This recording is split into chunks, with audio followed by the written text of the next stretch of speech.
दिव्या को देखने लड़के वाले आए हैं, लेकिन उनकी बातों से लग रहा है कि वो लंबी लंबी फेंक रहे हैं। हमारे यहाँ 5 कार हैं, 7 बाइक्स हैं, फिर भी हम बस से आए हैं। वो क्या है ना कि हमें दिखावे का बिल्कुल शौक नहीं है। बड़ा नेक ख्याल है बेटा। लेकिन खुद की गाड़ी में बैठना दिखावा थोड़ी ना होता है। अरे हम दिल्ली से आए हैं, वहाँ पोल्यूशन बहुत है ना, तो हम गाड़ी में नहीं निकलते हैं। हाँ, ये उससे भी बड़ा नेक ख्याल है बेटा। लेकिन अगर आपको पोल्यूशन की इतनी चिंता है तो घर में 5 कार और 7 बाइक क्यों रखी है? अरे इतने पैसे हैं, फुर्सत में क्या करेंगे, कुछ ना कुछ खरीद लेते हैं। अभी पिछले ही हफ्ते एक हेलीकॉप्टर खरीदने का सोच रहा था। तो क्यों नहीं खरीदा? अरे उसके पंखे हवा ज्यादा देते हैं, हमारी माँ को ठंड बहुत लगती है ना, अब बुजुर्गों का ध्यान रखना पड़ता है ना। अरे वाह वाह, ये तो बहुत बड़ा ऊंचा और नेक ख्याल है। हम कैसे मान ले कि ये लोग झूठ नहीं बोल रहे हैं?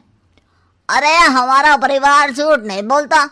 दिल्ली शहर में किसी से भी पूछ लीजिएगा, हमारे बेटे का बड़े लोगों में उठना बैठना है। हाँ। अरे छोटो चुप रह, इतने बड़े लोग हैं, झूठ क्यों बोलेंगे? हमारी फैक्ट्री है, और ऐसी फैक्ट्री कि यहाँ ग्राहक आया, इधर सामान बनाया जल्दी जल्दी, और हम हर काम ना जल्दी करते हैं। हाँ वही तो, तब जल्दी जल्दी अपनी बेटी का हाथ हमारे बेटे के हाथ में दे दीजिए।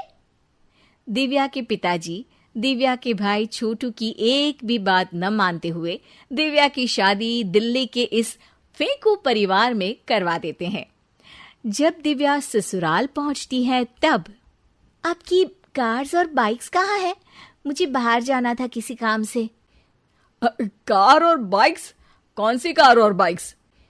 अरे जब आप मुझे देखने आए थे तो कहा था ना कि आपके यहाँ 5 कार्स हैं और 7 बाइक्स हैं। हाँ हाँ, उस दिन थी, आज नहीं है। है? आज कहाँ गई? अरे जिनकी थी वो ले गए। मतलब वो आपकी नहीं थी? आपने तो कहा था हमारे घर पर है। हाँ घर पर थी, बाबूजी का एक पार्ट टाइम काम है, कार और बाइक धोने का। उस दिन घर पे 5 कार और 7 बाइक्स थी तो बोल दिया था। अरे झूठ थोड़ी ना बोला है, जैसा था वैसा बोल दिया। और वो हेलीकॉप्टर खरीदने वाली बात, वो झूठ थी क्या? अरे बिल्कुल नहीं, शहर में एक नई कंपनी आई है पंखे की, जिसके पंखे बड़े हैं। कंपनी का नाम हेलीकॉप्टर रखा है। जब लेने गए तो हवा बहुत तेज फेंक रहा था, तो माँ ने बोला ठंडी लगेगी बेटा। वैसे भी दिल्ली में ठंड ज्यादा होती है ना। झूठ कहाँ बोला मैंने, जैसा था वैसा बोल दिया। हे भगवान! और वो फैक्ट्री वाली बात, इधर ग्राहक आया उधर सामान तैयार। अरे वो भी तो बिल्कुल सही है। मेरा ना पानी पूरी का ठेला है, इधर ग्राहक आता है उधर पानी पूरी बना देता हूँ। अरे झूठ कहाँ बोला, जैसा था वैसा बोल दिया। हे राम, मेरे तो कर्म फूट गए। आपने तो कहा था कि आप लोगों का बड़े लोगों में उठना बैठना है।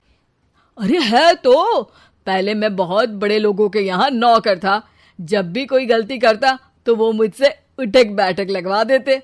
हो गया ना बड़े लोगों में उठना बैठना। दिव्या अपने साथ हुए धोखे पर रोने लगती है और ठान लेती है कि वो ससुराल वालों को लाइन पर लाकर ही रहेगी और उनकी ये झूठ बोलने वाली आदत छुड़वा कर रहेगी। आप लोग खाने में क्या लेंगे? करेला खा लूंगा। अरे मुझे तो टिंडे खाने हैं। कद्दू खाऊंगा। अच्छी बात है, खाने की टेबल पर मिलते हैं। शाम को जब सब खाने की टेबल पर मिलते हैं तो सब देखते हैं कि टेबल पर प्लेट्स में एक पूरा और कच्चा कद्दू रखा है, कच्चा करेला रखा है और कच्चे टिंडे भी रखे हैं। बहू ये सब क्या है? ससुर जी के लिए करेले, आपके लिए टिंडे और श्रवण जी के लिए कद्दू। अरे वो तो दिख रहा है, लेकिन ये पकाया क्यों नहीं है? आप लोगों ने पकाने को तो नहीं कहा था, बस मैंने पूछा था क्या खाएंगे, तो आपने ये कहा था कि करेले, टिंडे और कद्दू खाने वाले हैं।